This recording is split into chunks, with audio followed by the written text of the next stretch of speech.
friends! Today I'm sharing my best 20 DIYs in 2020. Let's go make something. For my s'mores project, I'm using one of the porcelain dice from the Dollar Tree. They're a little bit smaller than the foam dice, but the foam dice will work just as well for this project. For my graham crackers, I'm using one of the wooden Dollar Tree planks. This dice has so many fun sayings on it that I kind of hated to paint over it, but I am going to use my white chalk paint and I'm going to end up giving it 2 coats. When I was done, I set it aside to dry, and now I'm going to cut the plank into my future graham crackers. It measures 7 inches in length, so I marked it halfway at 3.5 and then I cut it into 2 pieces. I'm using a golden brown acrylic paint, but I am going to lighten it just a bit with some white. Lightening up the paint, it's completely optional. I just wanted a bit more of a contrast when I add on the chocolate. I painted both pieces on both sides, and I ended up giving them each 2 coats. Once they were dry, I used 1 piece, and on the top I'm going to accent it to look like a graham cracker. I used my full color golden brown, and with the back of a paintbrush, I made some dots on the top to kind of mimic the top of a graham cracker. For my chocolate pieces, I'm using 4 of the brown blocks from the Dollar Tree tumbling tower. I placed them side by side on my wooden graham cracker, and then using my hot glue gun, I glued them into place. With my marshmallow dice now dried, I'm going to add on a simple face, and let me warn you, I am no artist. For the eyes, I'm using the end of one of my paintbrushes and some black acrylic paint. I dipped the end of my paintbrush into the cap, and then I made 2 simple dots onto the face. Using the end of a smaller paintbrush, I made a half circle for the mouth. I want to add a melted chocolate drizzle on the top of my marshmallow, so I'm going to use some Mod Podge and some of this chocolate brown paint that I found at the Dollar Tree. To thicken up the paint just a bit, I mixed some of the Mod Podge and the paint together. This was the fun part. I just started drizzling my chocolate mixture all around the top of the marshmallow. When I was done, I flipped the marshmallow onto its top and I let it dry overnight. I wanted to make some rosy cheeks, so I dipped a Q-tip into my blush. I then twirled the Q-tip to make 2 little cheeks. With everything complete, it's finally time to put this s'more together. Using my glue gun, I assembled all 3 pieces. You can leave this as is and it's super cute, but I decided to go 1 step further and I'm going to add a little bow to the top. Using some of this Dollar Tree red and white check ribbon, I made a simple bow. And to finish off this s'more, I glued it into the center of my graham cracker.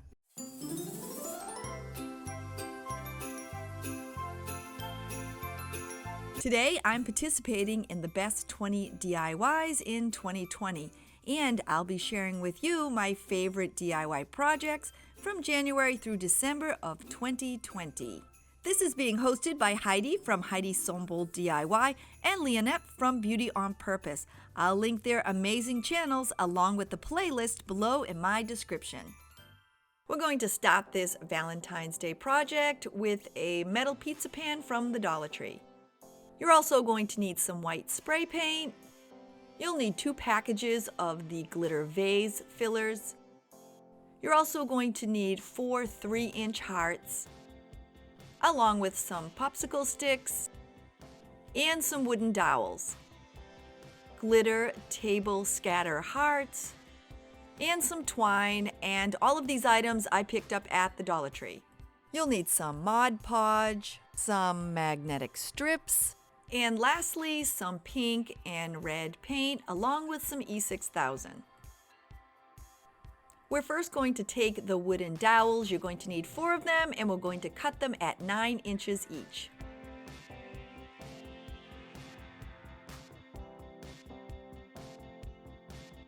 I'm using a blade to cut them, but use anything that you're comfortable working with.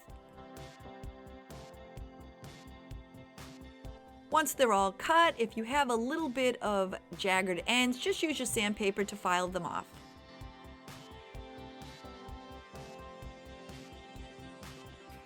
You're going to use your E6000 to attach the dowels to the back of the pizza pan. You're going to use your E6000 to attach them. After placing a bead of glue along one side of the dowel, you're going to measure 3.5 inches in from the widest side of the pan and 1.5 inch from each end. To attach the cross dowels, measure down 3 inches and then measure 6 inches. Attaching both with your E6000. They should also measure approximately 1 inch from each side. Once your E6000 has dried, give it a good coat of white spray paint. Once the front has dried, make sure to give it a coat on the back. This step is optional, but if you'd like to hang it on the wall, we're going to add a jute hanger onto the back. All you need to do is cut it to size and then attach it with some E6000.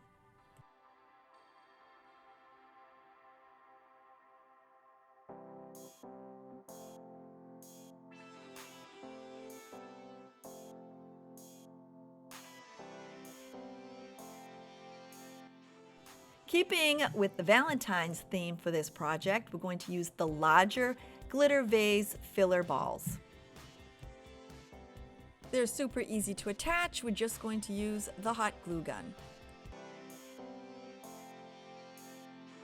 I use the pattern of pink, red, and white.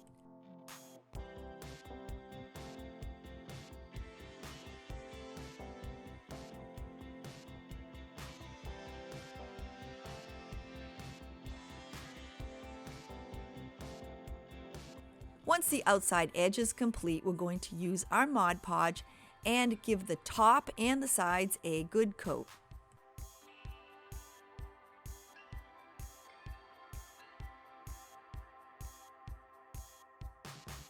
If you're only going to use this as a wall hanging, you don't have to give it a coat of Mod Podge. If you're using it as a tic-tac-toe board, the Mod Podge will protect the surface from scratching.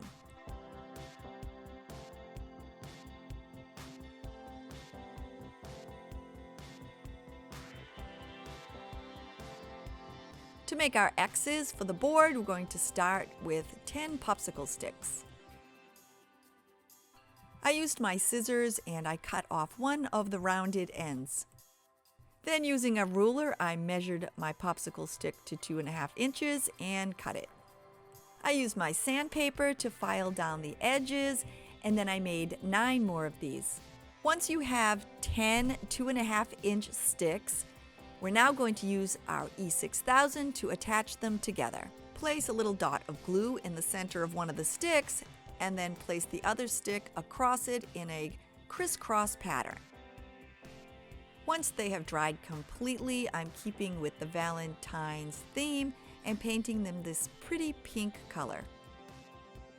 Once the tops are dry, you're then going to paint the bottoms.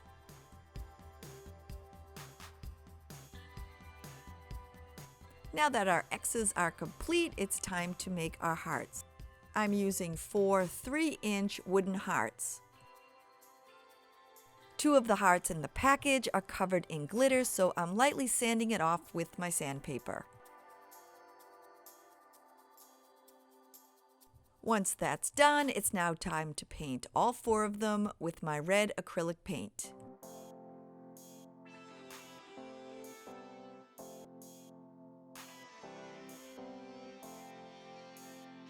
And once again, once the top is dry, I then paint the bottom.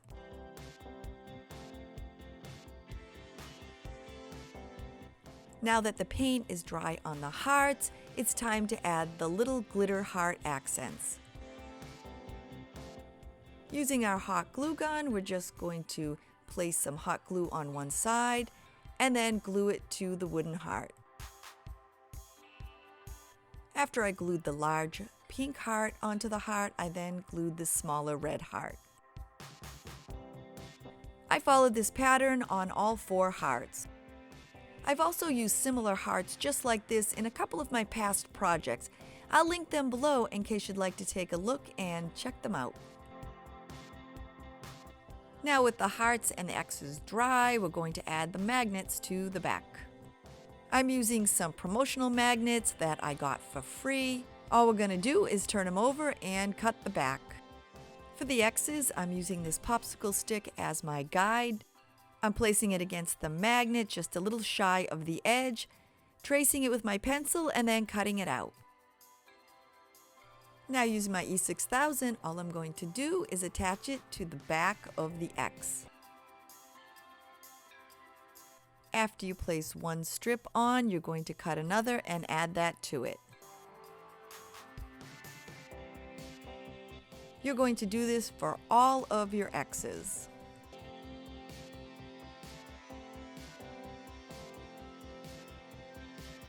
Adding a magnet to the heart, I'm just using this larger piece of recycled magnetic strip. I'm going to copy the heart onto it, cut it out, and then E6000 it onto the back of the heart. When you're done, your 4 hearts and your 5 X's are complete. And now your Valentine's Tic Tac heart is ready to give. It can hang on the wall as an accent piece and then taken down as competitive fun while mom's cooking in the kitchen. And the best part is you will never lose the pieces because they are magnetized and they stick tightly onto your board.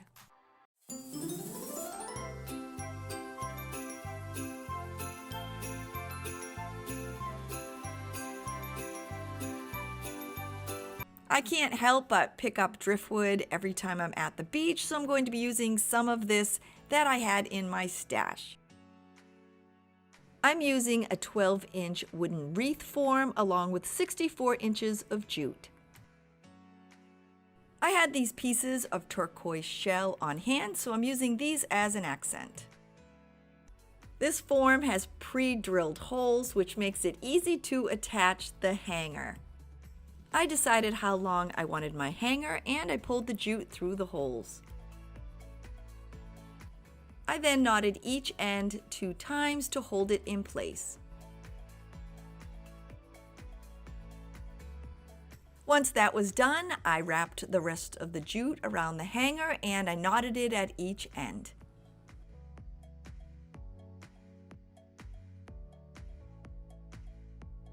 I'm using jute for my hanger, but wire would work just as well. To finish up, I cut off the excess jute, then hot glued the centerpiece to the form. With that done, it was now time to decide how large I wanted the wreath. I chose some pieces of my driftwood and then I measured them against the form. I was happy with the size, so I used 1 piece of driftwood as the guide. Using a pencil, I marked the end and then clipped it off. I knew I'd need quite a few pieces for this project, so I continued to mark them and clip them until I thought I had enough. When you work with driftwood, you can never quite tell what type of wood it is, and so some of the pieces would cut really easily and others were more difficult. With all my pieces cut and ready, I'm now going to hot glue them onto the form. This part is pretty easy. I decided which piece I wanted to start with and I hot glued it onto the form. I made sure that the flat end was in the center And I left a bit of the flat edge of driftwood hanging over the edge of the form. While I'm attaching the pieces, I'm pressing them close to each other, but I'm also trying to keep them straight. As you continue adding the pieces, it will start to look like the sun.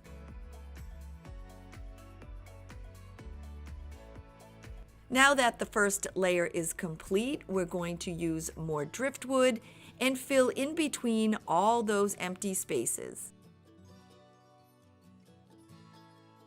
I love making these driftwood wreaths because every one is unique and each one ends up looking different.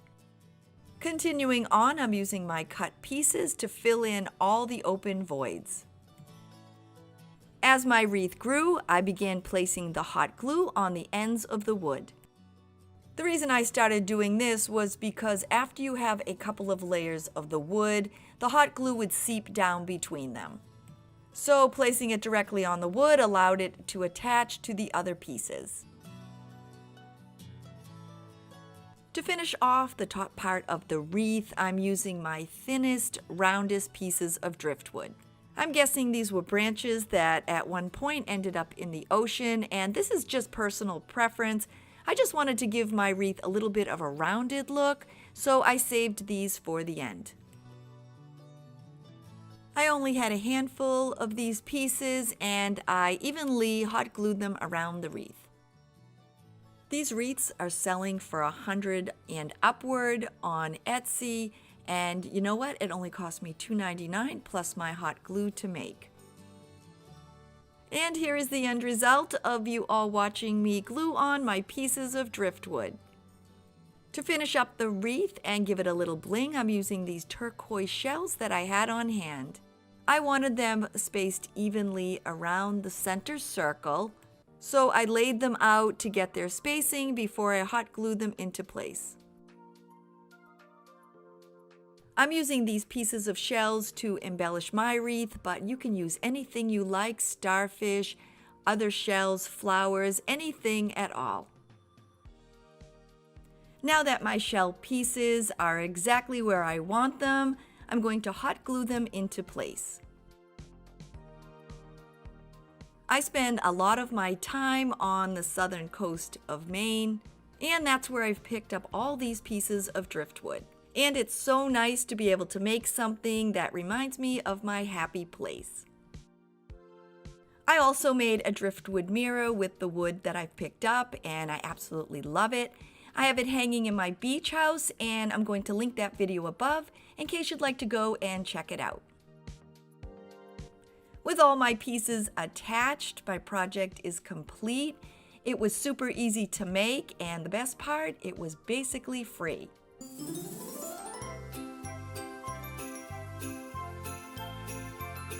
I'm starting my getting ready for fall project by using this old piece of wood that I found. It measures 12 inches in length and 5.5 inches in width. It's definitely seen better days, so I took a piece of sandpaper and I just gave it a good sanding. Once the surface was smooth, I painted it completely with my khaki acrylic paint. I didn't repair any of the imperfections on the wood. I wanted this to be more of a rustic scarecrow. I thought the imperfections may give it a little more character. Once the paint was completely dry, it was then time to add the face. I decided to give my scarecrow oval eyes, so I'm using 2 of these 0 stickers as my template. I found the center and then placed them on the wood. I then traced them, and you can definitely do this freehand. It was just easier for me to get both of the ovals the exact same size. When I was done, I removed the stickers and my eyes are ready to paint. I then used my black acrylic paint to fill in the scarecrow's eyes. Once the black paint had dried, I'm now going to use some white acrylic paint to give the eyes an expression. I used a thinner paintbrush and made 2 half moons on the outside edge. Then using the back of my paintbrush, I added 2 dots. I drew on 2 eyebrows and used it as a guide for my paintbrush. For the nose, I cut out a triangular piece of paper and used that as my template.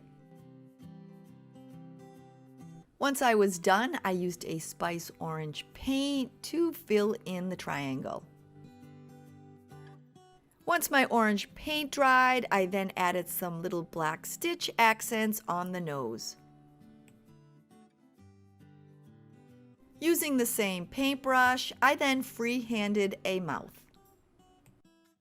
I'm giving the scarecrow some hair by using some raffia that I had on hand. I grabbed a handful and then tied it in the center with another piece of raffia. Then using my glue gun, I attached it to the top of the head. Then using my scissors, I gave it a little bit of a haircut. To make the hat, I'm using some fabric that I already had on hand. To cut out the brim, I'm going to use a 12-inch dinner plate as my template. I'm using this cardboard triangle. It measures approximately 7 by 16 inches. You'll need to cut out 4 of these for the hat. I used it for some gnome hats that I made, and I'll actually link that video above in case you'd like to check them out. Now that everything's cut out, we're going to hot glue the pieces together. I normally would sew these, but today I'm going to attach them together with my glue gun. After applying the glue, I'm going to lay one of the other triangles on top of it. I follow the same instructions until all 4 pieces are attached.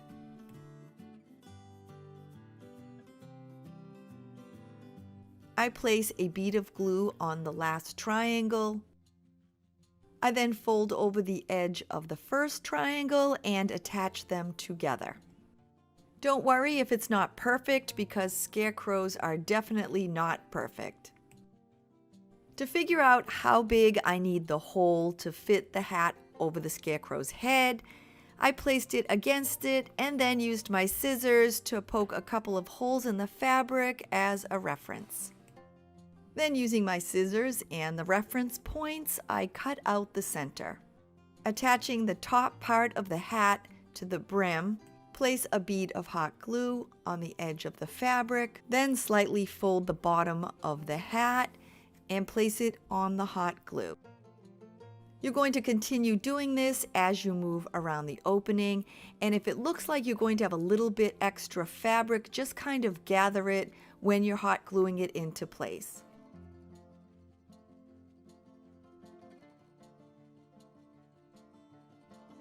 Give the hot glue a few minutes to set up, and then we're going to turn the hat inside out.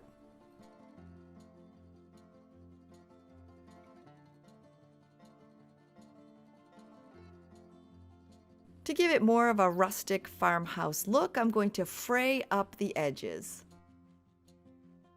This is completely optional, but I really like the way that it looks.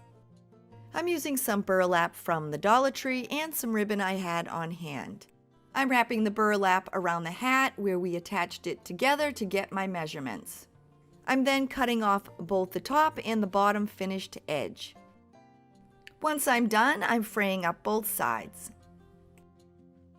Once again, this is completely optional. I just really like the way it looks. I'm then gluing the burlap in the center of the hat where I attached the brim and the top part together.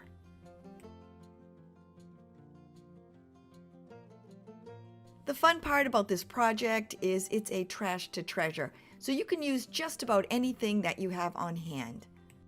You could use yarn or twine for the hair and mix and match different patterns of fabric. Once that's done, using some black ribbon, I'm attaching that in the center of the burlap.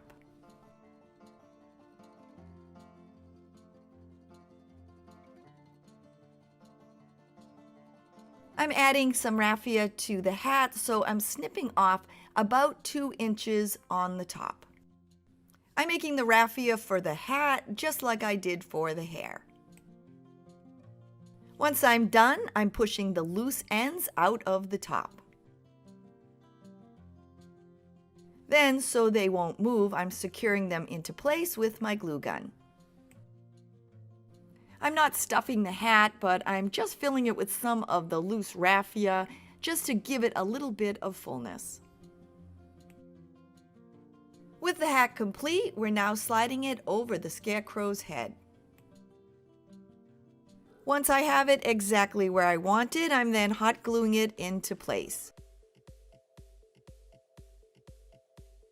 I'm adding this cute sunflower as an accent. I folded one corner of the brim, I hot glued it into place, and then I placed my sunflower. I also ended up adding a little leaf under the flower. To finish up the project, I'm adding a couple of jute accents. I made some figure eights with the jute about 8 inches long, then tied it around the top of the hat. I then separated the jute into some loops. To make his bow tie, I figured about how large I wanted it, and then once again, I just made a bunch of figure eights in the jute.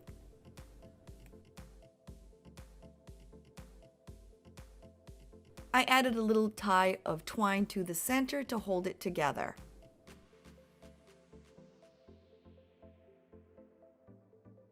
Then to finish it off, I used a piece of the coordinating fabric and I just hot glued it around the little center tie. I hot glued it into place and our scarecrow is complete.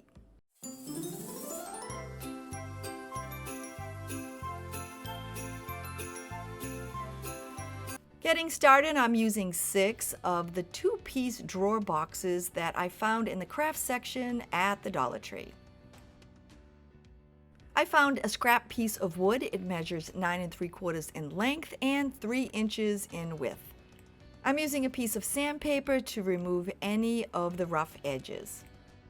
I thought these tumbling blocks would make nice handles, so I'm going to be using 12 of them. To give my project that industrial feel, I'm going to use this metal organizer with the matching pencil holder. I'm adding a bead accent, so I'm using 20 of the 5/8 inch wooden beads. I'm also using 4 of the 3/4 inch and 4 of the 1 inch.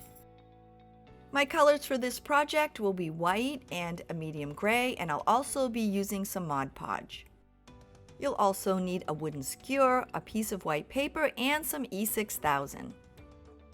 These little drawers have cutouts, and I'm actually going to be reversing them, and I don't want things to fall out the back. So once I remove the drawer, I'm going to trace around it on my white paper. Once I'm done, I simply cut it out. Make sure it fits in place and it covers the cutout. Then using my Mod Podge and a paintbrush, I glued it into place. Once I was done, I did the same for the 5 remaining drawers. I'm painting all the boxes and the drawers inside and out with my white acrylic paint. These are the colors that I picked for my project, but I think any colors that you use that fits your home decor would look absolutely perfect. All my boxes and drawers are painted, and so now I'm going to paint my wooden block. Before I start painting, I'm using my sandpaper to sand down all the edges and the ends and making sure there are no rough spots. I'm using the same white acrylic paint and I'm giving it a good coat.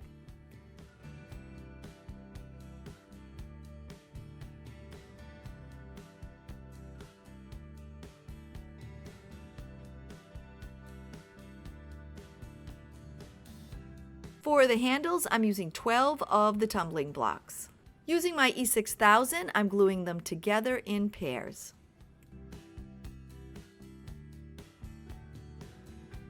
Once I'm done, I'm placing a heavy book on top of them and then I'm letting them set overnight.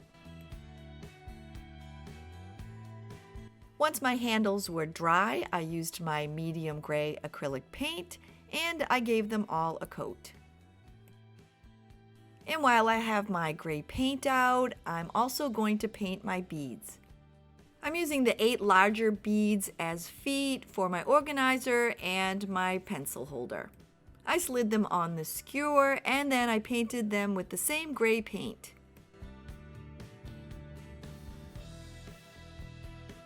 Once I was done painting the larger beads, I then slipped 20 of the 5/8 inch bead onto a skewer and I painted them as well. With all our pieces painted and dried, it's now time to put the project together. We're going to add the handles and I'm reversing all the boxes so that the cutout is in the back. I'm finding the placement for each handle and then using my E6000, I'm going to glue them into place. It's important to make sure when you're gluing the handles down that they do align perfectly. Putting handles on the next 3 boxes, I'm using one of my originals to get my placement. Once again, I'm adding them with my E6000 and making sure that they all align perfectly. Once the handles have set up, it's now time to glue the boxes onto the wood. I once again used some E6000 and I placed some glue on the bottom of one of the boxes. It doesn't fit exactly perfect, so I made sure that it was centered on the wood, and then I added another box. And this time, not only adding glue at the bottom, but I added some E6000 onto the side, and then I just pressed them together.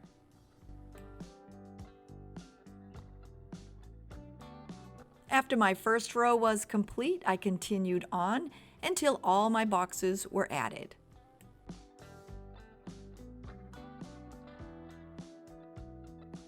One of the most important parts when making this project is to be sure that your handles and the boxes all line up with each other. Once I'm done, and to make sure they all dry evenly and in place, I'm just adding a piece of painter's tape to hold them together. I'm using my larger beads as legs for the organizer and the pencil cup. I use my sandpaper to just rough up the 4 edges on the organizer, and this is where I'm going to be gluing my beads. With that complete, I added some E6000 to the bottom of each of the 4 1-inch beads, and then I added them to the organizer. With those in place, I used my sandpaper to rough up a small section on the bottom of the pencil holder. I then glued 4 of my 3/4 inch beads to the bottom. Once I was done, I gave my pieces time with their glue to set up. I'm going to be adding my strip of beads onto the front of the organizer. I'm leaving them on the skewer, so I'm going to use a little bit of my E6000 to attach a few of them together. I want to make sure that I don't get too much glue on my beads, so I opened the end of a paper clip. I then inserted it into my E6000 tube and got just a little bit of glue on it. I dabbed it in between the beads and onto the skewer, and I did this in a few different places. There was just a little bit of skewer sticking out of the end, so I snipped both of those off. I then placed some E6000 along one side of the beads and attached them to the front of the organizer. I used some painter's tape to hold them in place, and then I let them set overnight. Once my E6000 had set up, I then removed the painter's tape. And now once again, I'm going to attach the organizer and the pencil holder with my E6000. I ran a bead of glue on the metal strips on the back of the organizer. And then I positioned it into place and pressed it against the wooden block. I'm doing the same with the pencil holder, but first I'm going to put it in place. I found my contact areas on the boxes and the organizer, and then I used my E6000 and secured it in place.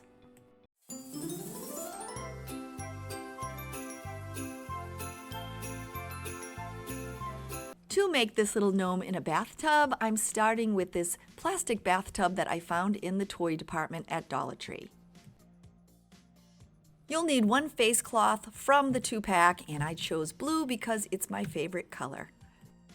I'm using 14 strands from this Dollar Tree mop head. For the gnome's body, I'm using this white sock. As a filler for the gnome's body, I'm using these vanilla scented bath salts. I'm using these foam letter stickers that I found in the craft department. Every tub needs a yellow duck, so I'm using one of these snack clips. I'm going to use this extra large craft stick as his feet and one of the table tennis balls as his nose. You'll need a little stuffing for the hat and some of these Dollar Tree pearls as the bubbles in the tub.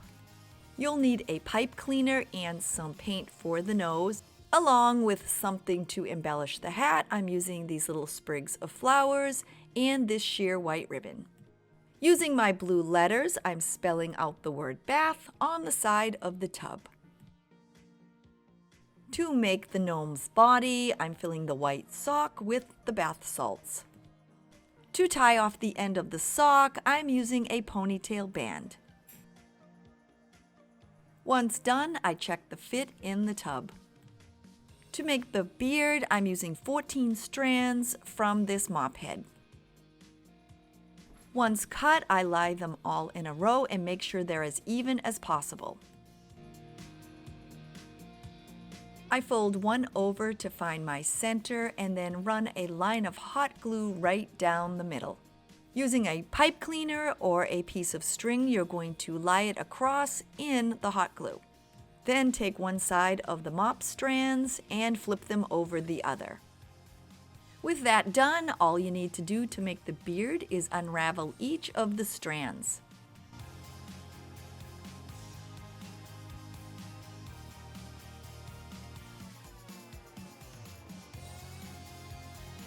With the beard complete, all you need to do is give it a little trim.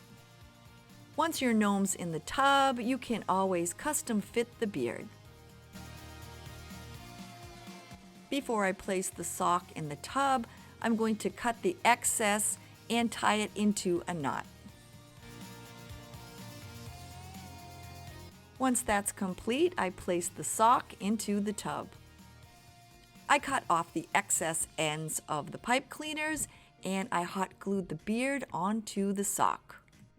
The craft stick is going to become the gnome's little feet. I placed it in the end of the tub and marked it. I cut it and matched up the other side and made 2 feet. Now all you need to do is paint the 2 pieces and the nose. Once the nose is dry, I'm hot gluing it to the center of the beard. I'm gluing a little bit of polyfill to the top of the gnome's head. To add the towel hat, I'm folding one of the corners to the center. I tucked a little of the folded corner under the gnome's head. I wrapped one side of the towel over the other and then secured them together with some hot glue. I then hot glued the towel to the side of the gnome's beard. I hot glued the underneath of the towel and then I hot glued the towel to the nose. I twisted the remaining piece and attached it to the side of the tub. To add his feet, let me tell you, I am no artist, so all I did was take a pencil and draw some little lines onto the ends to resemble tootsies, and then I used my scissors to cut them, and hopefully they resemble feet. Once I was done, I hot glued them into place. I separated the duck clip and I'm going to add it to the tub. Once again, I used my hot glue to secure it into place. To add some bubbles, I'm using these Dollar Tree pearls. I randomly added them to the tub. Once I was done, I hot glued some of the beads together. I'm adding 3 flower sprigs as an accent. I made a little accent bow out of the ribbon. I then added the flowers and the ribbons to the hat. Once you're done, your gnome is ready to soak in his bubble bath.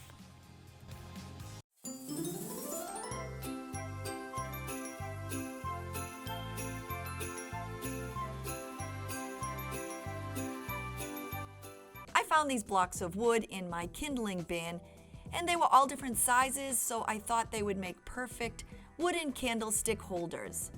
I drilled a hole in the top of each to accommodate these little metal candle cups that I had left over from an old project.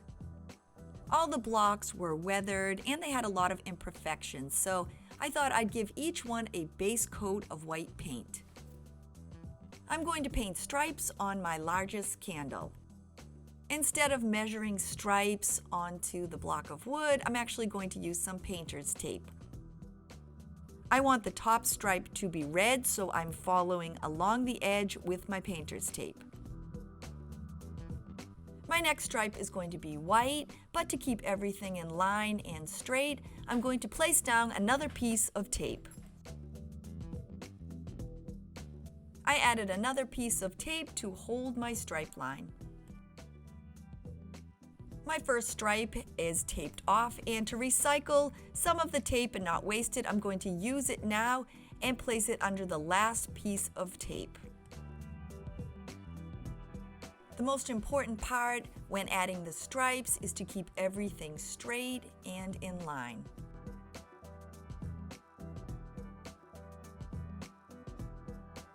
I'm continuing this pattern all the way until I reach the bottom.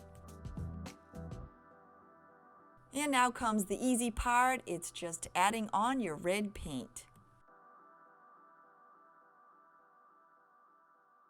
Once the paint dried, I gave it a second coat. To make sure the paint was dry, I let it set overnight, and then I removed the tape. Once all the tape is removed, it's now time to distress the wood. I used an old piece of sandpaper and I sanded the sides and the edges until I had the right amount of distressing. My second candle holder is going to be blue with white stars. I don't have any stencils, but I'm going to use these little plastic blue stars. I'm going to attach them to the wood using a light coat of Mod Podge. I let them dry for about 5 minutes, and then I added my blue paint. This wood destroys foam brushes, and I didn't want to ruin my stencil brush. So what I did was take an old foam brush and I just tapped the paint around the stars. When I was done, I let the piece dry completely, and then I peeled off the little plastic stars. After I did one side, I continued the star pattern on the other 3. And once again, to give it a distressed look, I used some sandpaper and I filed down the sides and the edges. I was a little worried the stars wouldn't work, but I was very happy with the end result. I'm leaving the smallest candle holder white, but I'm going to distress it before I embellish it. To embellish the front of the candle, I'm using 2 strips of fabric that I soaked in coffee and cinnamon, and then I baked in the oven. I tied it around the wood and then finished with a simple knot. I found some assorted pip berries in my stash and I hot glued them underneath the fabric. I needed a little something extra just to finish off the candle holder. I found this small distressed tin star, and so I attached it to the center. I painted the little candle cups and I added them to the top of each of the candle holders. To finish off this project, I added some LED tea light candles. I'm starting by using all different lengths of this vintage lace and trim. I'm also going to use some of this ribbon that I have on hand. I'm using the outer 12-inch ring from this wire frame. I cut some thin strips of white fabric and I'm going to use this to cover the ring. I was given a bunch of beautiful flowers, so I'm going to pick through them and decide what I would like to use for the project. Getting started, I removed the outside ring from the frame.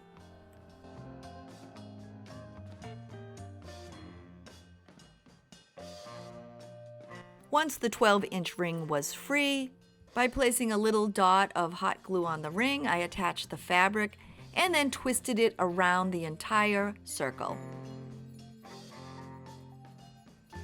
I added a dot of hot glue here and there along the way to keep it all in place.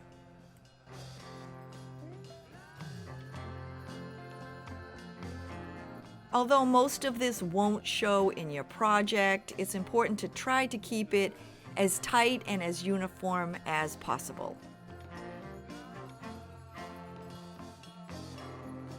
Just when I thought I would never finish this, I finally came to the end. I inherited an assortment of pretty lace and trims, all in different sizes. To keep myself organized while making this project, I measured the length of each piece. Once they were measured, I tagged them and then organized them from the longest to the shortest. By doing this ahead of time, you'll know their placement space on the ring. I cut some ribbon and I used that in the areas where I didn't have enough lace. With the ring complete and the lace organized, it's now time to put the pieces together. To attach it to the ring, I'm making sure that both the tails match up perfectly. The longest piece of lace that I had was 22 inches, so this will be the center point of my ring. To attach it, all you need to do is place the loop end under the ring and then pull the two tails through the loop. The length of my ribbons measured 22 inches all the way to 6 inches.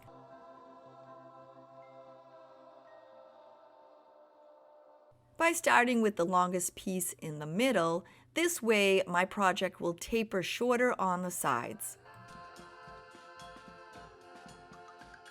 This is so easy to do and it works up so quickly. If you don't have lace, you can always use ribbons, strips of fabric, beads, pearls, anything that you have on hand.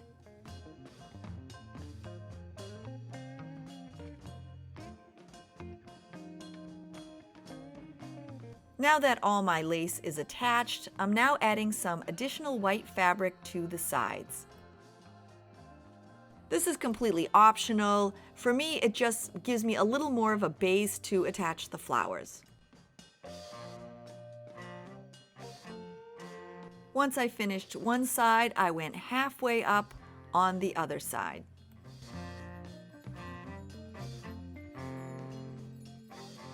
To clean up the ends of the assorted lace lengths, I gave each one an angled cut.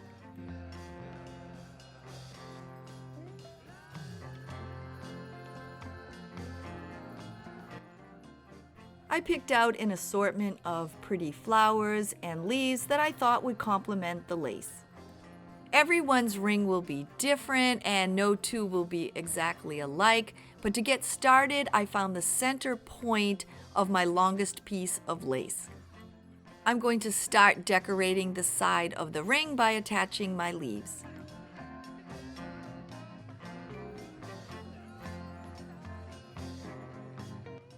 Once I had my leaves in place, I then started adding my flowers. I continued adding my flowers here and there, following the shape of the ring.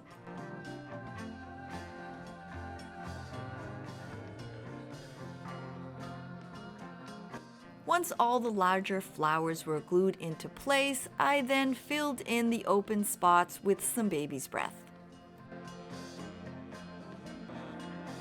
After the first side was complete, I then began working on the other. When making this ring, it's completely optional on how many flowers you add and if you want to add them on both sides, but anyone that knows me knows that I am not a minimalist and I just continue going and going until I finally have to stop myself.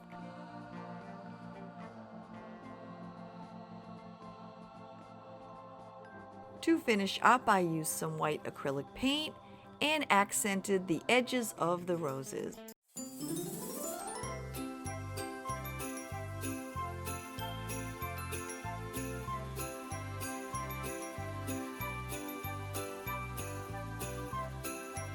My cats actually helped me out with this next project.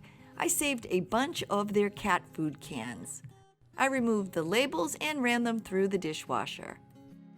Using my spray paint, I sprayed 7 white and 8 of them black. I painted the insides of the cans that will be on the top. You'll need some E6000 to attach them together. Along with something to weigh the cans down, you can use sand or rice or anything you want. I'm actually going to use some of these rocks that I had picked up at the Dollar Tree a while back. To prevent the candle holder from tipping, I'm adding some of the rocks to the bottom base can. To stack them, I'm running a bead of E6000 on the inner rim. Once that's done, I'm alternating the color of cans. The cat food cans for this project are 5.5 ounce.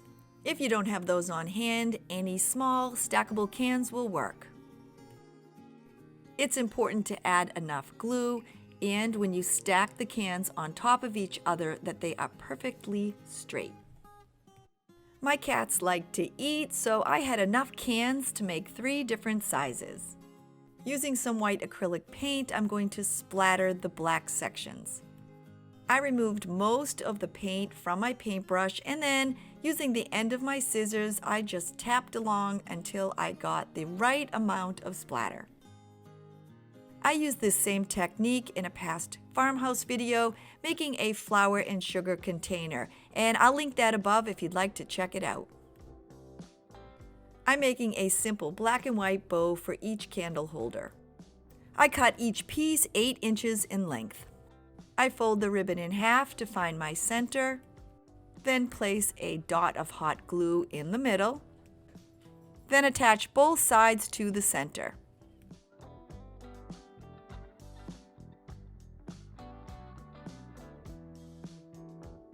Once all the bows were made, I cut a 2-inch piece of ribbon for each of them. I put a tiny dot of hot glue in the center and then wrapped the short piece around. I'm attaching some simple greenery and flowers to the front of the bow. I glued 2 sprigs of greenery and a flower on the center of each. With them now all complete, I'm hot gluing them to the front of each candle holder. To top them off, I'm using LED candles from the Dollar Tree, and they're not quite high enough. I'm using the center cardboard rings from some of these used ribbon rolls. I'm adding 1 inside the top of each candle holder and then adding my candles.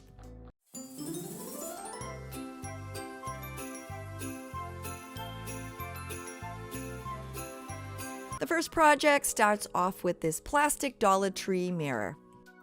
4 packages of the sparkly heart table scatters, some Mod Podge and a paintbrush, and a small piece of sandpaper. To start, I'm going to lightly sand the plastic part of the mirror.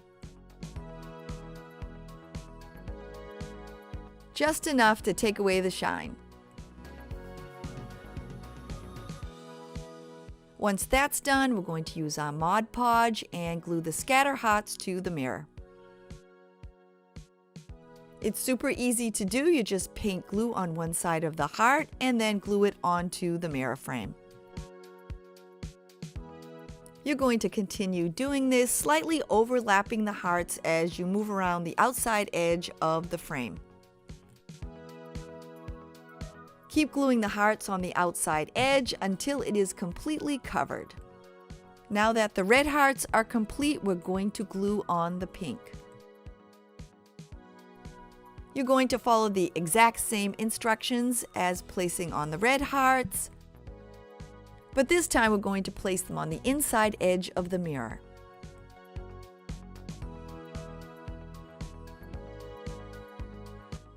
Once again, slightly overlapping them. Once that's complete, we're now going to add on the smaller hearts. This time we're going to do things a little different. We're going to place some glue on the back of one of the small red hearts. We're then going to place the two tops of the hearts together and interlock them. Once that's complete, we're then going to add some glue onto the back side of the pink heart. Then flip it over, attaching the opposite colors to the mirror.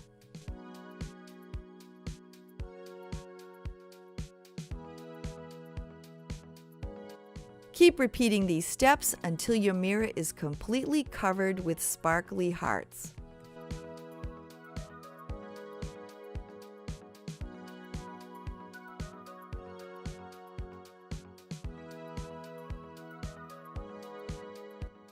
Once it's complete, you can hang it on the wall. You can make 2 or 3 and hang them in a grouping. Use it as a backdrop, or as I'm using it, as a base.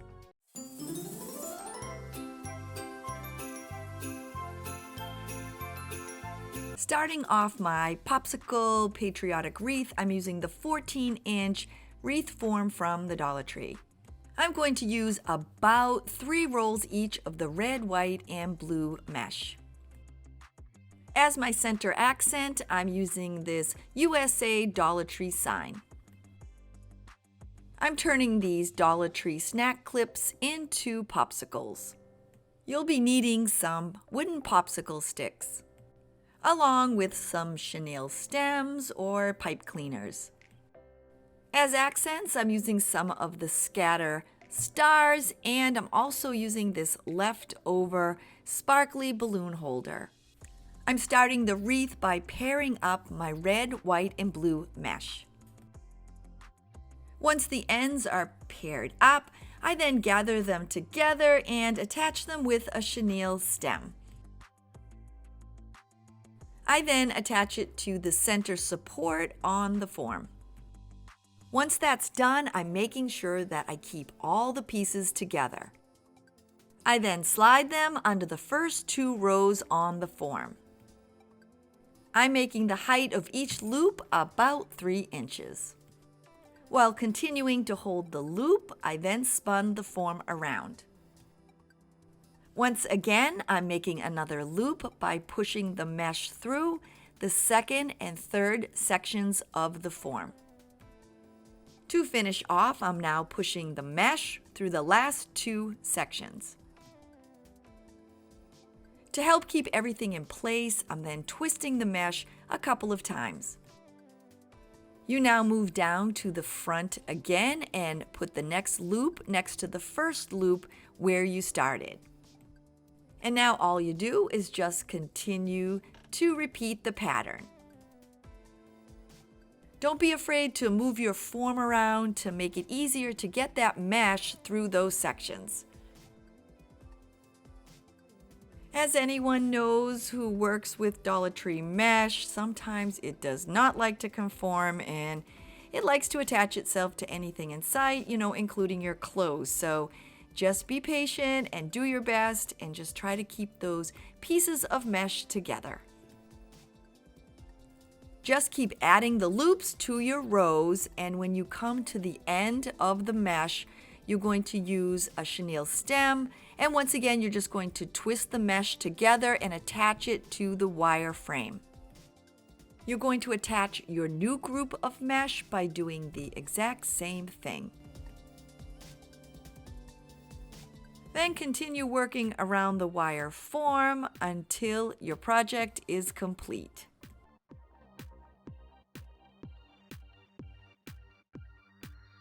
Once you're done, it's now time to add the ribbon accents.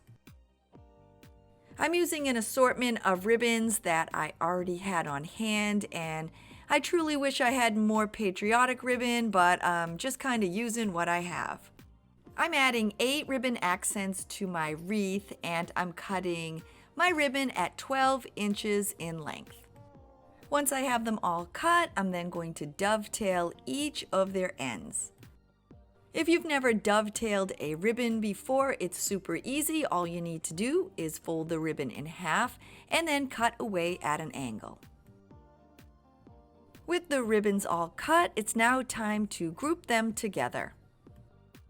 I'm layering my ribbons and I'm attaching them together with a half of a chenille stem.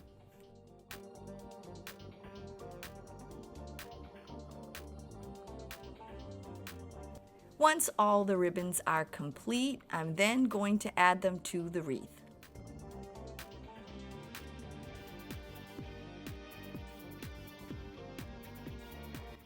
I'm placing 8 accent ribbons on the wreath, so what I'm doing is I'm evenly spacing them around the form.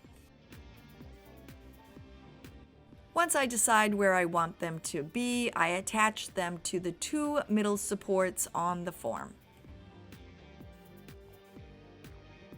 I continue moving around the wreath until all my ribbons are attached. Once you have them all in place, it's then time to just kind of spread the ribbons apart. I found these snack clips at the Dollar Tree and all I could see was popsicles. So I bought a few packages and I'm going to turn them into popsicles and add them as accents onto this wreath. I removed each one from the package and disassembled them. Turning them into popsicles was so easy. All I did was take a popsicle stick and hot glue it onto the back.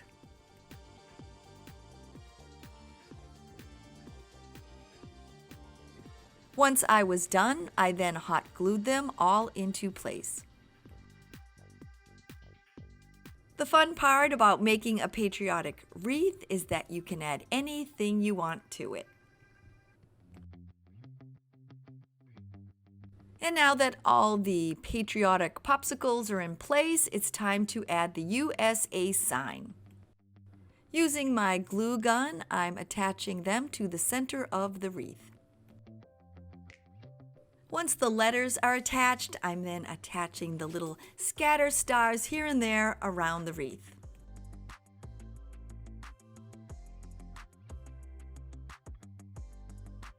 My final accent for the wreath are these little wired stars that are on this balloon holder. I took it apart and then cut the little wired stars from the stem. Once I was done, I randomly hot glued them onto the wreath. I had so much fun making this Dollar Tree red, white, and blue wreath. I used a bunch of things that I already had on hand, and I'm so happy with the way it came out.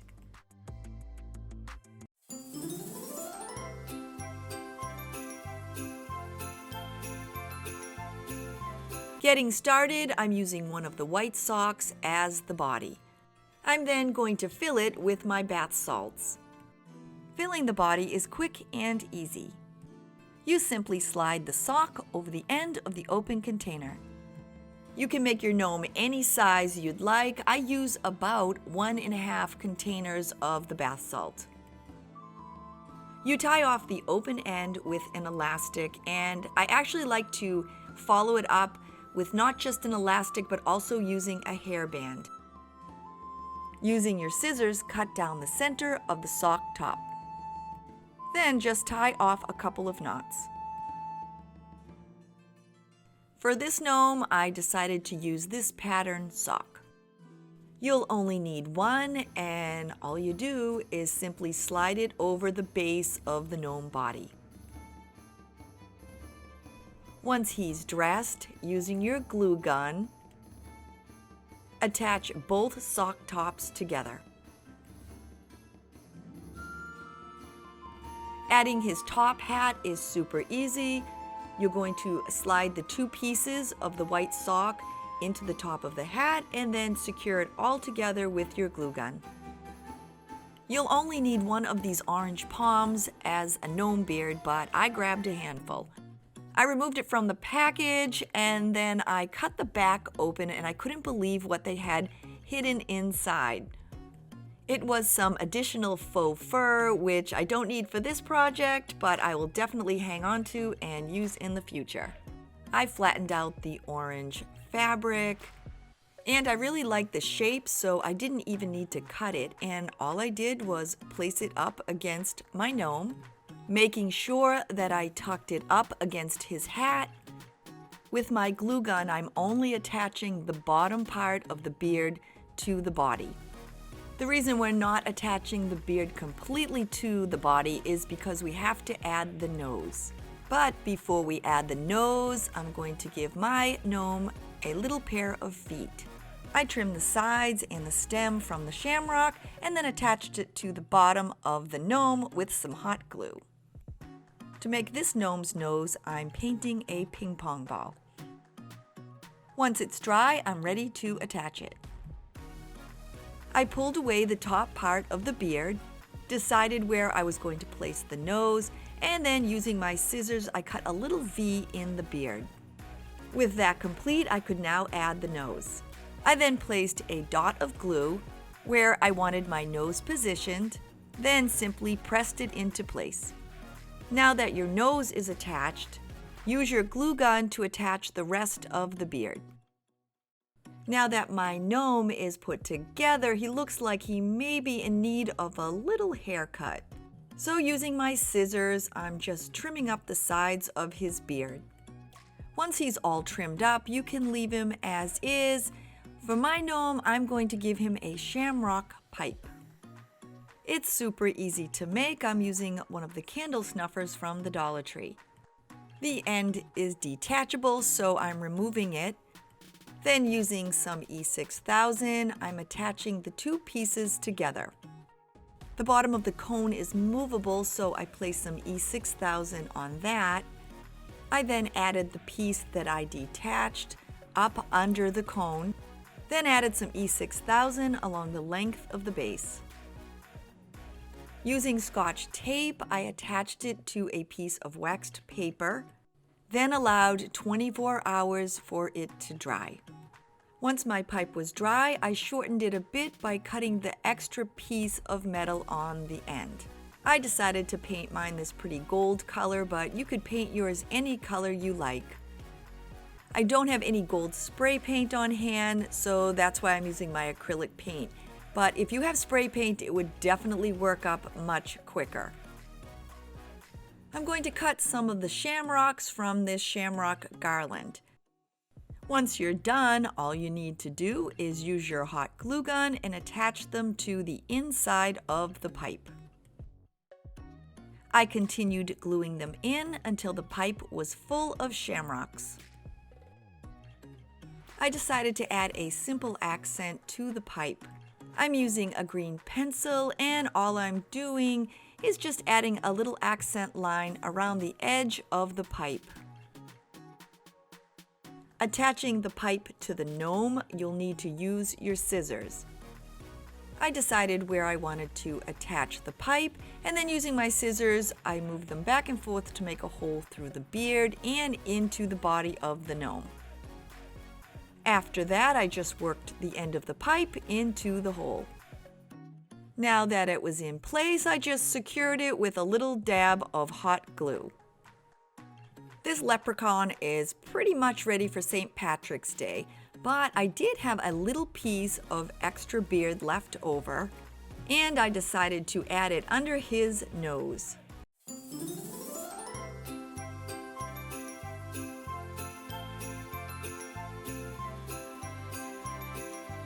For this project, I'm going to change this ugly duckling that someone threw in the trash back into a beautiful swan. The swan's made out of wood and there are a lot of chipped pieces of paint, so I just used my sandpaper and I gave it a good sanding. I'm always surprised when someone will just throw something like this away in the trash and all they need to do is spend about 30 minutes and give it a good paint job and a whole new life. There were some chunks of wood missing from the swan and I went down and I checked my wood filler and guess what? It was all dried out. So I used some paintable caulking and I filled in the holes as best as possible. Once the caulking had dried, I then sanded the surface to a smooth finish. Once all my sanding was complete, I used a slightly damp cloth and wiped them all down to remove any leftover residue. With all the pieces prepped and ready, I'm now giving each one 2 coats of my white acrylic paint.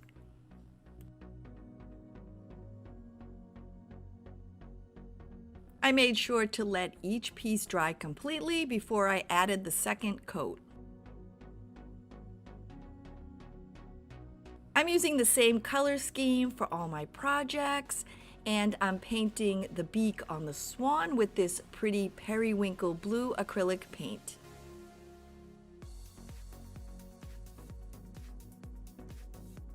With the beak complete, I'm using a thin black Sharpie to outline the eyes.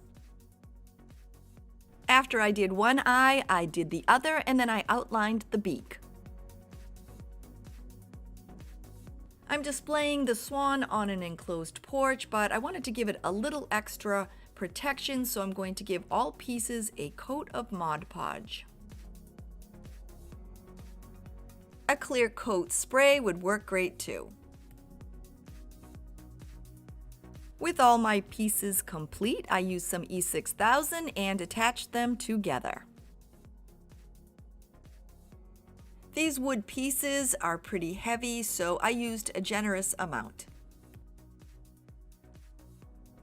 I want to add a pretty accent to my swan's neck. I'm sure you're asking yourself, what is this woman showing me? What is this tangled mess? Well, my husband and my brother-in-law both trimmed their grapevines, so I told them to leave me the cuttings. I love making my own grapevine wreaths, so I thought I'd make a smaller version for the neck of the swan. When I make my grapevine wreaths, all I do is twist the vines in and out of each other in a circular pattern. They're super easy to make, and the best part is they're free. When I'm done, I then secure it together with some floral wire.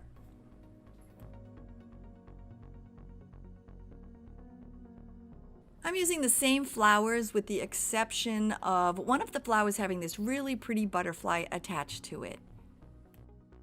For this project, I'm removing the flower heads, the buds, and the leaves. To make the wreath for the swan's neck, it's super easy. All you need to do is start hot gluing the flowers to the grapevine.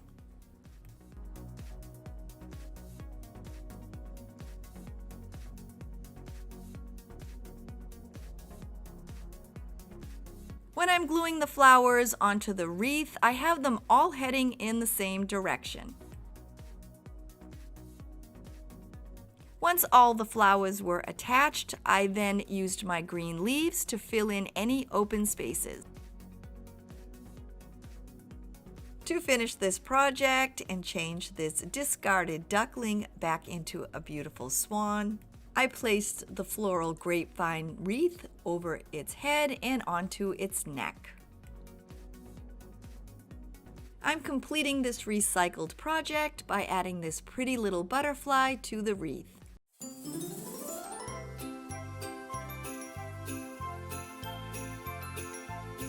If it's your first time stopping by, welcome. I'm Laurie and I love to make different types of crafts for inside and outside of my home. I put out a weekly video and once in a while I even share a lifestyle video. If you like what you see, please give this video a thumbs up. It would mean so much to me, and it will really help out this video on my channel. I'm over on Instagram, so come on over and say hi, share your crafts. I always love to see what everyone is making. And so we can keep in touch, don't forget to click that little red subscribe button below. To make my cart, I'm using one of the wooden Dollar Tree crates, and I'm using one of the tumbling blocks to cover the opening in the back. I'm using E6000 for this project because long term the hot glue just won't hold it together. I cut 2 medium-sized craft sticks and I glued them over the opening on the inside of the crate.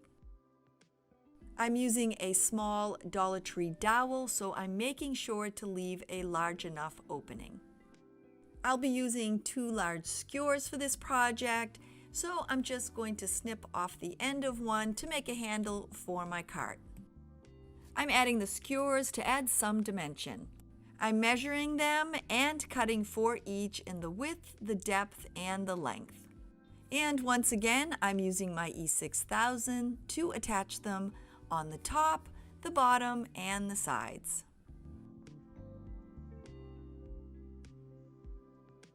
Once it had dried, I then gave the cart and the handle 2 coats of white acrylic paint.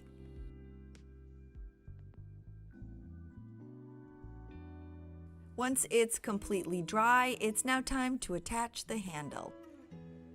I slipped the handle through the opening and I marked where I wanted it to set, and then using my scissors, I made 2 notches on the marked areas.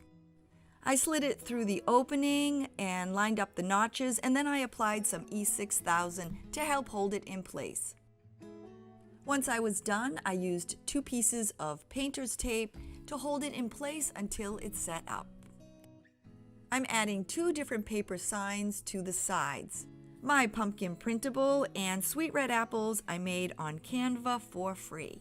Using my Mod Podge, I attached each one to a different side. Once both sides were dry, I then used my X-Acto knife and I ran along the original lines in the crate. When both sides were done, I then used a pencil to accent where I had cut. Using that same pencil, I accented the back, the front, and all the sides. I'm using these tiny Dollar Tree letter stickers and I'm adding the word fall onto the back. I'm painting 8 water bottle caps. 4 are orange, 4 are red, and I'm also painting 3 small wooden beads. Turning the beads into apples, I'm using a snip of a twig for the stems, and all I did was add a little hot glue to the bottom, and then I fed the stem up through. To make the leaves on the apple, I cut a piece from a silk leaf stem vein, and then I glued it onto the top. Adding them to my little wagon cart, I just hot glued them into place. To add the same 3D effect to the other side, I'm cutting one of the Dollar Tree pumpkins in half. And it's as easy as just gluing it into place. For my wheels, I'm using 4 of these tin Dollar Tree storage containers, and I'm spraying them with my black spray paint. Once they dry, and because the paint scratches off so easily, I'm giving each of them a coat of Mod Podge. I glued 2 orange and 2 red bottle caps onto the center of each tire. To accent the hubcaps, I'm gluing some buttons in the center. Using a screwdriver, I punched a hole in the center of the remaining bottle caps. I'm measuring 2 skewers on the bottom, and these will become the axle. I already have 2 wheels made. And to complete them, I'm sliding the red cap on the orange wheel axle. After adding some E6000, I'm then attaching it to the inside of the red wheel.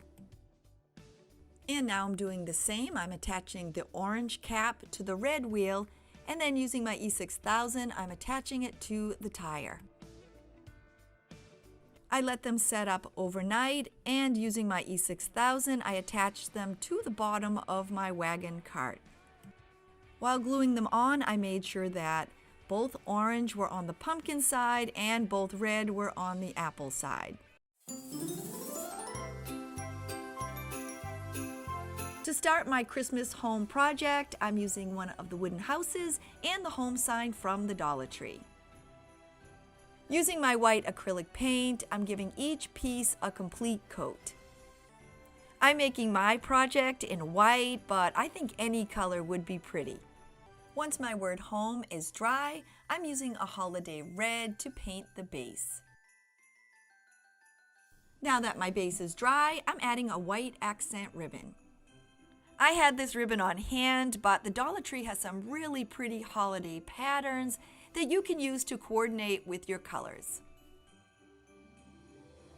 I want to add a chimney to my house, so I'm using the Dollar Tree tumbling tower blocks. To attach my blocks together, I'm going to use my E6000. I'm doubling them up, and hot glue might work, but the last set of blocks will be balancing on the end of the blocks before them, and I wasn't sure if hot glue would be strong enough. To make the chimney for my house, I'm using 8 of the tumbling blocks. If you want to make it a little higher, you can always add an extra set.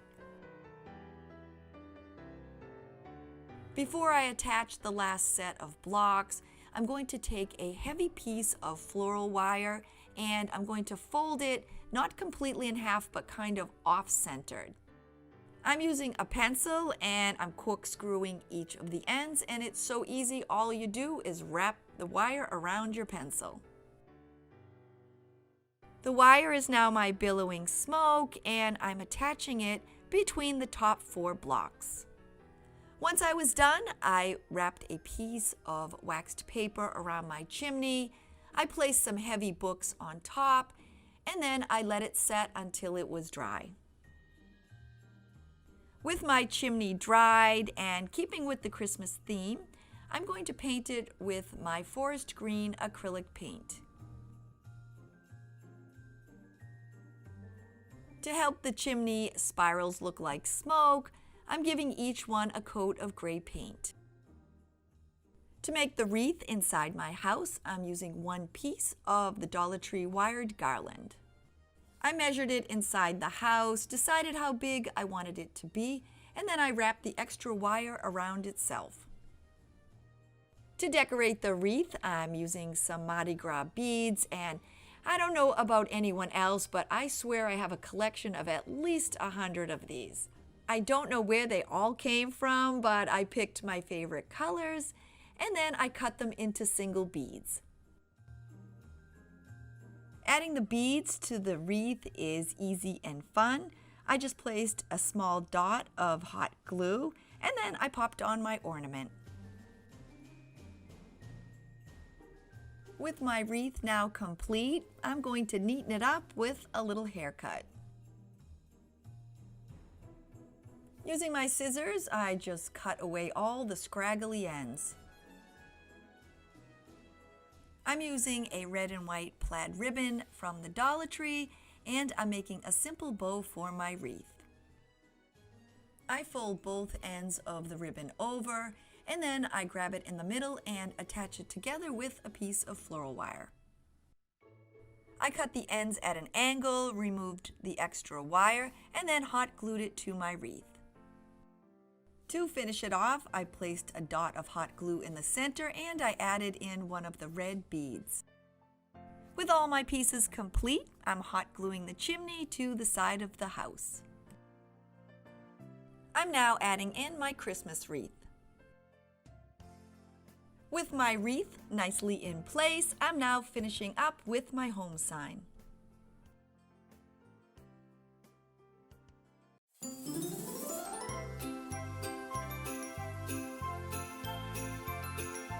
I'm using one of the Dollar Tree witch hats and a floral ring. I'll be sliding the finished ring over the hat, so if you don't get it at the Dollar Tree, just make sure that it will fit.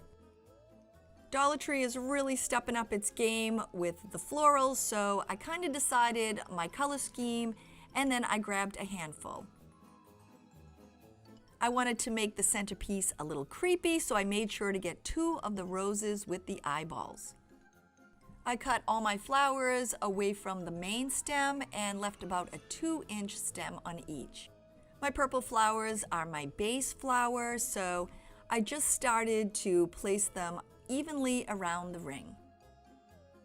Once I was done, I started placing my black flowers and I made sure to put the 2 roses with the eyeballs next to each other.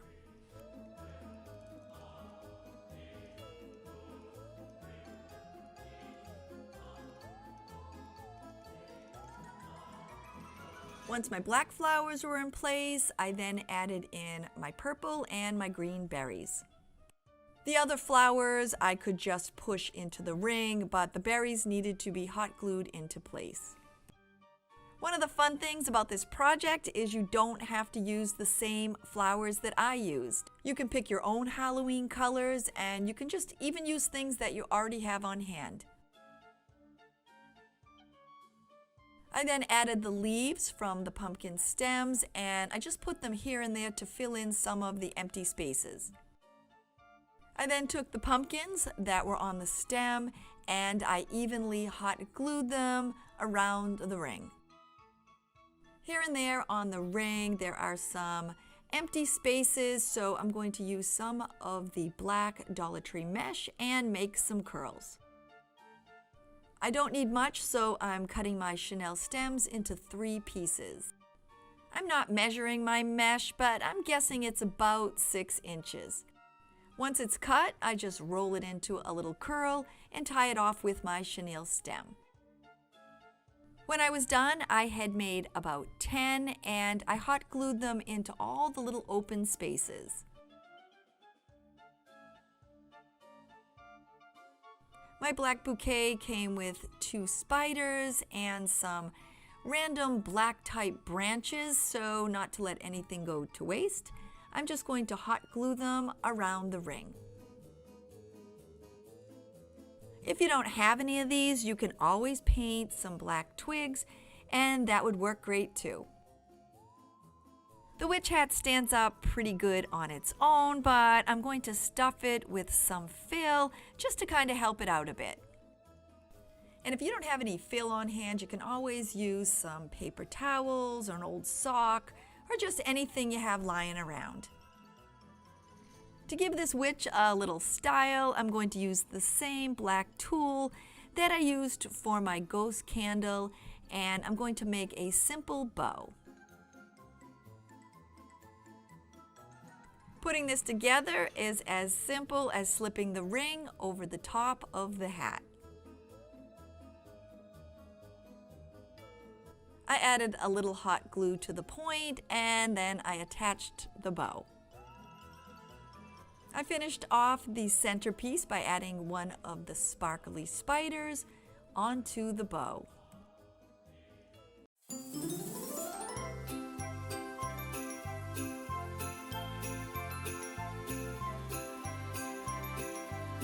I'm starting my pinecone wreath with the 14-inch wire frame from the Dollar Tree. I need some type of a base to attach my pine cones to, so I'm going to use the Dollar Tree burlap ribbon, but you can use anything that you have on hand. I wrapped the ribbon end around the form and I glued it in place. I began wrapping it around, making sure every once in a while to add a little hot glue to hold it in place. I did end up needing 2 rolls of the burlap ribbon. To add my second ribbon, I just attached it with some hot glue to the end of my first, and then I continued on wrapping it around the wreath frame. While I was wrapping the burlap, I wasn't super fussy because no one's going to see the front. When you're done, your form will be completely covered, and like I said, you can use anything that you have on hand as long as the cones and the hot glue will attach to it. With the wreath form wrapped, we're now ready to get busy. I'm painting about 75 pine cones, and I'm choosing red, green, white, and a clear coat. Nothing glamorous here, I just laid the pine cones down on an old piece of cardboard. And now I'm adding a coat of spray paint to each side. You can use normal spray paint, and I did for my white and my clear coat, but for the red and green, I ended up using this florist spray paint. They usually use it on flowers. The color is usually less dramatic, and my sister-in-law gave me a whole ton of this paint in all different colors when she was closing up her floral business. So I figured instead of running out and spending money, I would just use what I had on hand. When my red and green pine cones were done, I then used regular white spray paint, and I sprayed my next batch. I also sprayed some with clear coat. I waited for all my pine cones to dry on one side. I flipped them over and then gave them a coat on the back. I used Christmas colors for my project, but I think any colors at all would look absolutely beautiful. I'm adding on a simple wire hanger. It'll just make it that much easier when you want to hang your wreath. And all I did was take 2 pieces of some heavy gauge floral wire, and I just kind of twisted it together, and then I wrapped it around my wreath form, and then I twisted it into a little loop. The finished wreath isn't that heavy, so if you don't have wire, you can use something else that you have on hand. Once my pine cones had dried, I brought them inside and I separated them into colors. To start the project, I just picked the random color of green, and using my hot glue gun, I glued my first pine cone onto the side. I'm gluing them all in the same direction and at an angle. I'm also keeping them pretty much in the same color pattern, but this is completely optional. Now that the outer layer is complete, I'm going to work on the middle, and I'm following the exact same instructions.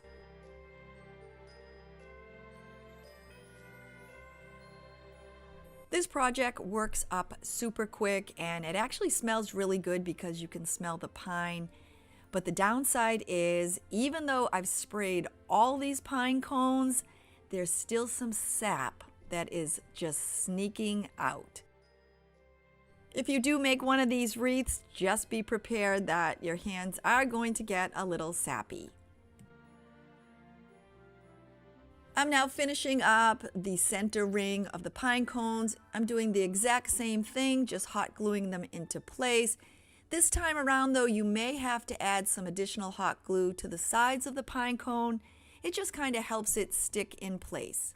When I was done with my center ring, and this is completely optional, I had some thinner pine cones. I placed some hot glue on the side, and then I just pushed them against the bottom row and kind of tucked them up underneath it. And like I said, this is completely optional. It just gave it a nicer finished look, but if you don't have these, just leaving it with 3 rows looks great too. At this point, your wreath is complete. But if you want to continue on, which I'm doing, I'm going to fill it out with some of my leftover pine cones. They're too big, so I'm cutting off about 1 inch from the end. To finish up my super easy project, I randomly glued the shorter pine cones here and there throughout the wreath.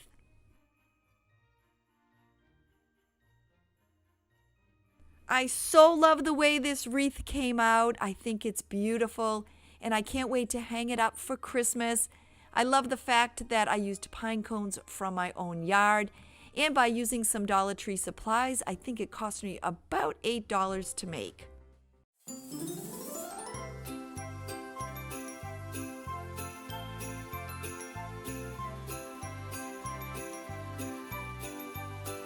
To make our bunny truck, we're going to start with 2 of the Happy Easter blue truck signs.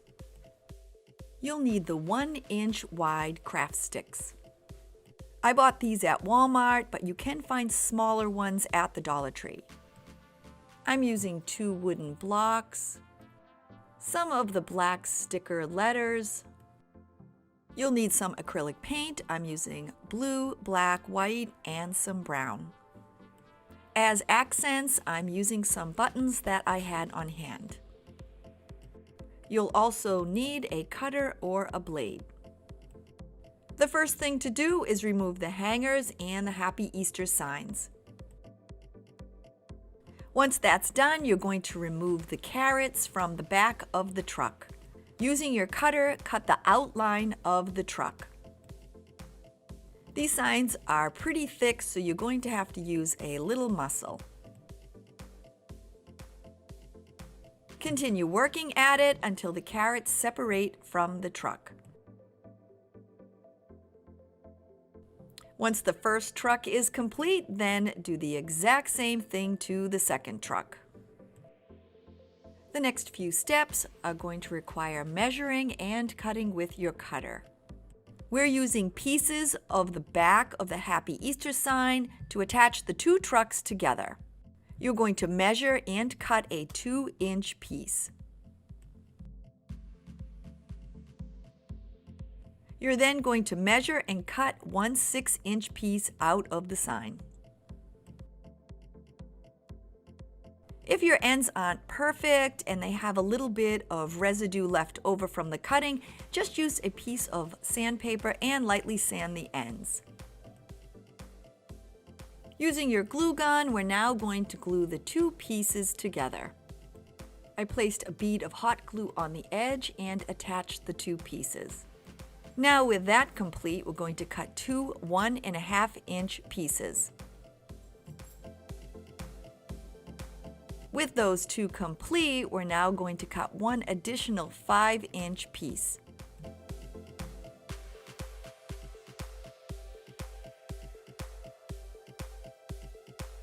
We're now going to attach all the cut pieces to one side of the blue truck. Place hot glue on one side on the edge of the piece that you've already glued together. Then press it against the truck approximately 1 inch from the top. Once it's in place, add some additional glue on the very bottom to hold it together. Now place some hot glue on one of the 1.5-inch pieces. Then place it against the end piece. And once again, add a little hot glue to the back to help hold it in place. We're now adding some hot glue to the edges of our 5-inch piece. Place the short side against the 1.5-inch piece. To help shore it up, I'm adding some hot glue to the bottom and the side. To finish the bed of the truck, we're adding the last 1.5-inch piece. Once again, place some hot glue on the edge and the side and then press it against the truck. Then add a little hot glue to the back. We're now going to make the roof, hood, and bed with the craft sticks. They are pretty thin, so I'm just using my scissors to cut off the rounded end. I'm going to measure and cut 4 craft sticks in 6-inch pieces. If the ends are rough, just use your sandpaper and smooth them out. We're going to split 2 of the sticks in half. Using your ruler, measure 1/2 an inch. Cut down one side and then the other so you have 2 pieces. If the edges are rough, use your sandpaper to smooth them out. When you're done, you'll have 4 6 by 1/2-inch pieces. We're now cutting 3 3-inch pieces.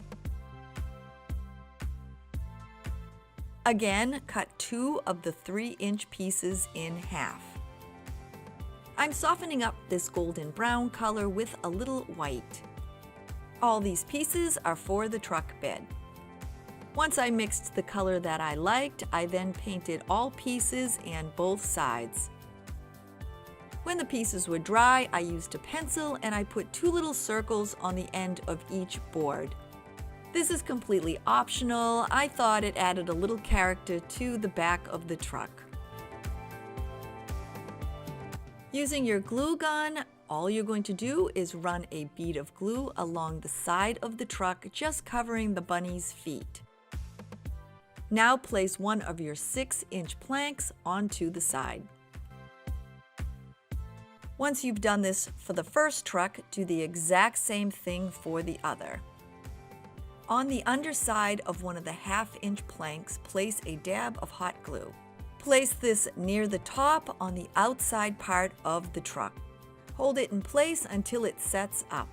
We're now going to follow the exact same instructions and attach the second piece. Once again, holding it in place till it sets up. Follow the exact same instructions for the other truck. Now with the sides complete, we can attach both pieces together. Run a heavy bead of glue on the outside frame of the truck. Line the trucks up and then bring both pieces together. Hold it in place until it sets up. I'm using both of these 3-inch pieces as supports for the side rails. Using my hot glue, I attached all 4 pieces together. And once again, after doing it on one side, I did the exact same thing on the other. To finish up the back, we're going to start by adding the full 3-inch piece. Once again, I'm adding some hot glue and then just placing the 3-inch piece to cover the back. I'm placing hot glue on the ends of the 2 1/2-inch pieces and then placing them against the side rails. To finish up, we're adding the last top piece. To cover the body, you're going to need 12 3-inch pieces. 3 of those pieces you will cut in half. Once cut, you're going to paint them all, front and back. I'm using the color Sailing Sky, and this is almost a perfect match to the truck. Once the pieces were painted, I then painted the inside of the truck.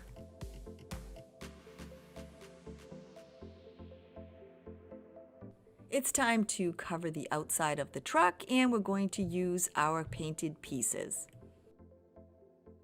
I'm attaching one of the 1/2-inch pieces on the back.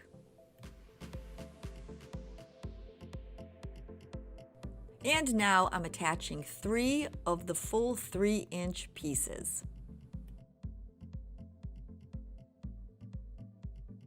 Make sure once you place your hot glue down that you press the pieces tightly together.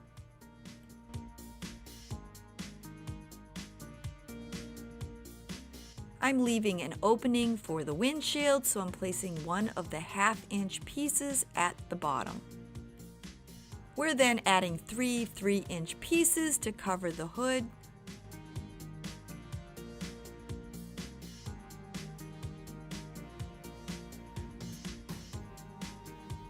I'm attaching 3 of the 1/2-inch pieces to give the hood a rounded look. The first piece I glued across, and the second piece will sit on the little shelf. I'm attaching the third piece, and that will cover the one sitting on the shelf. I'm attaching 2 3-inch pieces to finish the front. And to complete the hood, I'm adding 1 3-inch piece to cover the 2 1/2-inch pieces and give the truck a more uniform look. There are a lot of pieces involved, and I have all the measurements listed below in my description. I'm using a piece of sandpaper to just file down the edges a little bit on the truck and kind of smooth them out. I wanted to cover the 2 little holes on the front, so I cut a thin straight piece and a rounded piece from one of the leftover craft sticks. I did some touch-up painting on the truck, and then I painted the 2 small pieces. Once they were dry, I used my glue gun to attach them. To hide the hole on the door left by the hang tag, I'm adding a little sliver of wood from the craft stick. I simply just pushed it through the hole, and then using my paint, I covered it up. The dry paint held it in place. To cover the hang tag holes in the tires, I'm doing the exact same thing, but this time I'm using black paint. To give the truck a little bling, I'm adding on some accent buttons. I'm hot gluing 2 in the center of the tires to look like rims, and then 2 on the front to look like headlights. I'm using 2 of the wooden blocks to make license plates for the truck. There's not a whole lot of room, so I came up with the word egg. I attached 1 to the front and then 1 to the back.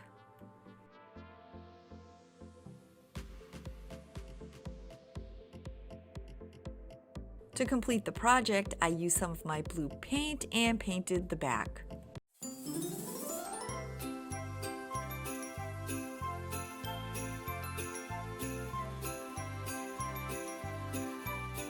Getting started, I'm recycling this 24-inch Happy Easter sign. I'm also using 4 sets of these arrow signs that I had left over from last summer. You'll need 2 packages of these extra long bamboo skewers. You'll need something to support the back of the bench, and I'm using this recycled strip of wood. Your bench will need 4 legs, and I'm actually using these 4 legs that I found in a recycling bin. I used 4 bottle caps, some Mod Podge, white acrylic paint, and my E6000. My bunny sign was missing its bow and its feet, so I took a piece of sandpaper and smoothed down the surface. The arrow signs come in packs of 3, so you'll need to remove the hanger, the staples, and any tags. When you're done, you'll have 12 separate signs. These signs have some glitter and raised graphics, so I'm using a piece of sandpaper and I'm gently sanding them off. On some of the signs, the decals have started to separate from the cardboard backing. I peeled away as much as I could, and then I used my sandpaper to smooth down the surface. On the back of the signs, there are little holes left from the staples. I once again used my sandpaper and just filed them down until they were smooth. I also sanded down the sides with the missing decals. Once I was done, I used my Mod Podge and I gave both front and back a coat. I'm using 2 of the arrow signs as the armrest. To get the sizing correct, I measured both on the ends and marked them with my pencil. Once I was done, I laid them on an old piece of cardboard because I didn't want to damage my table, and then using my cutter, I followed along the pencil mark. You don't want to cut completely through.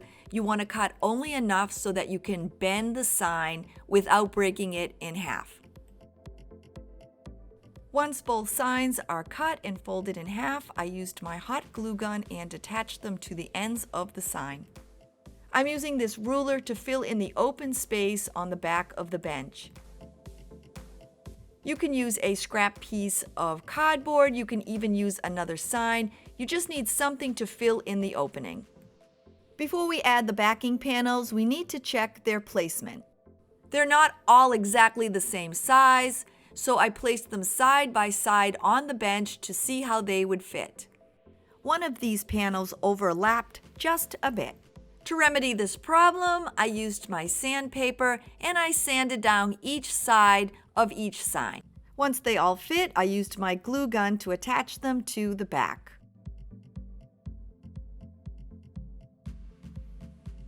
With all the panels in place, I'm now adding the back piece of wood support. I measured it and hot glued it into place. I'm using some of these wooden skewers to hide the glued edges on the bench. I measured each piece and then cut it to size.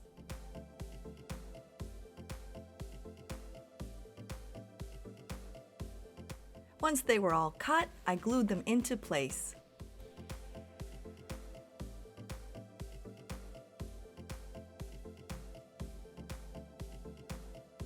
With all the pieces glued into place, I now added the support caps for my legs.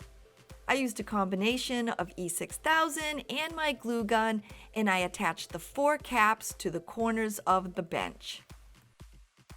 Now with all the pieces assembled, it's time to paint the bench and the legs. I'm using white acrylic paint, but you can choose any color that you'd like, and if you have spray paint, you can use that as well. I painted the front and then the back, and once that was complete, I then painted the legs. I needed to give them all 2 complete coats. I set the legs aside to dry, and then I painted one package, which was 12 pieces of the wooden skewers. I'm attaching the legs using the same mixture of hot glue and E6000. You may have to hold the leg in place for a minute or 2, giving the hot glue a chance to set up. Once all the legs are attached, flip the bench over and let it set up overnight. I'm going to use the painted skewers as the support for the bench. I'm measuring and cutting 2 sets of 3, one for the front and one for the back. I also cut 2 sets for the inside support. Now that the pieces are measured and cut, I'm hot gluing them together in groups of 3.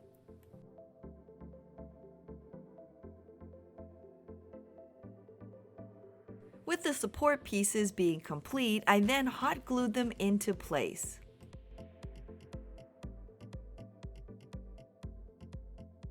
I attached the front and the back and then the 2 sides. On the back, for extra support, I attached 2 of the skewers in a crisscross pattern.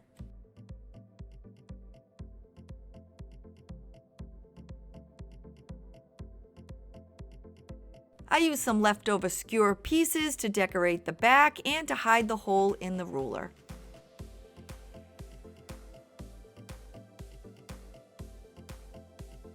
I made a chair similar to this bench, and if you'd like to check that video out, I'll link it below. This step is completely optional, but to finish up, I like to accent the back panels.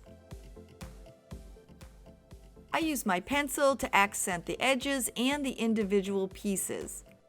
Once I'm done, I rub my finger along the edges of the pencil marks. Doing this accents each individual panel.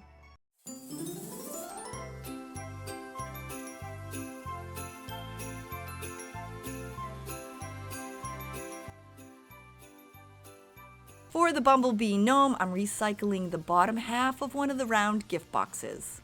I placed a handful of rocks that I found in my yard inside to weigh it down. I'm using an old black sock as his body. I'm using another ball as his nose. For the accents, I'm using the Bumblebee headband and also one of the skirts, and I found these in the toy department. You'll need a little more of the filling, and you'll also need some paint. Once again, I'm using some of the mop strands as the beard, and you'll also need a pipe cleaner. I'll be using this black and yellow ribbon and some of the flowers from the earlier project. We'll be using some of the same flowers. You're going to need a piece of wire. I'm going to use the flower stem. My rocks are already inside, and so I'm slipping the black sock over the base. We're using the Bumblebee skirt as his hat, so you need to disassemble it. I rolled the body across the length of the fabric 1.5 times. I then cut it and made a second matching piece. I want my hat to be tall, so I placed one piece of fabric on top of the other, matched up the lines, and then hot glued the fabric together. I folded the fabric in half on the reverse side, and I'm hot gluing the 2 seams together.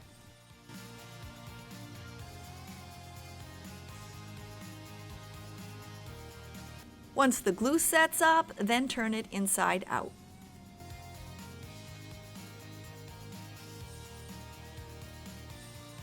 We're making the beard exactly as we did for the bath gnome, and this time I'm using about 20 strands from the mop.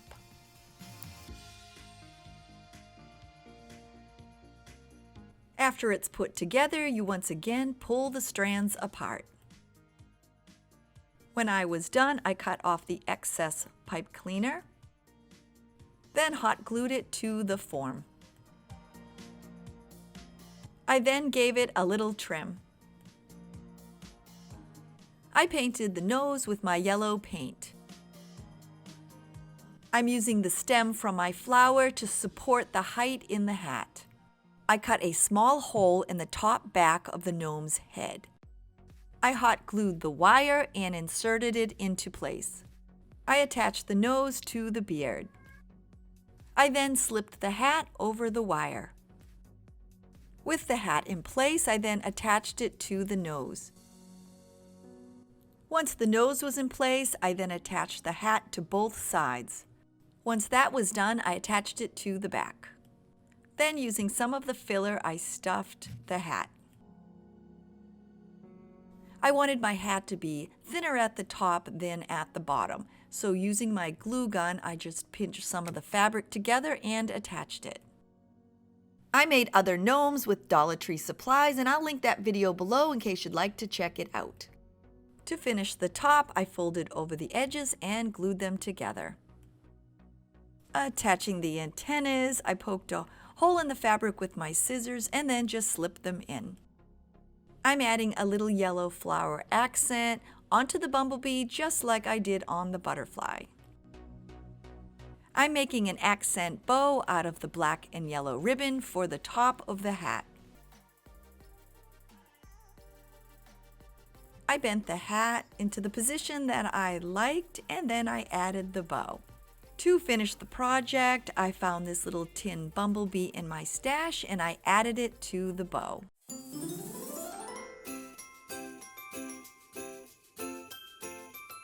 If you've made it to number 1, you are amazing. Thank you so much for watching my best 20 of 2020. If you're new, please hit that red subscribe button below. Give me a big thumbs up, and I will see you all very soon. Bye, everybody.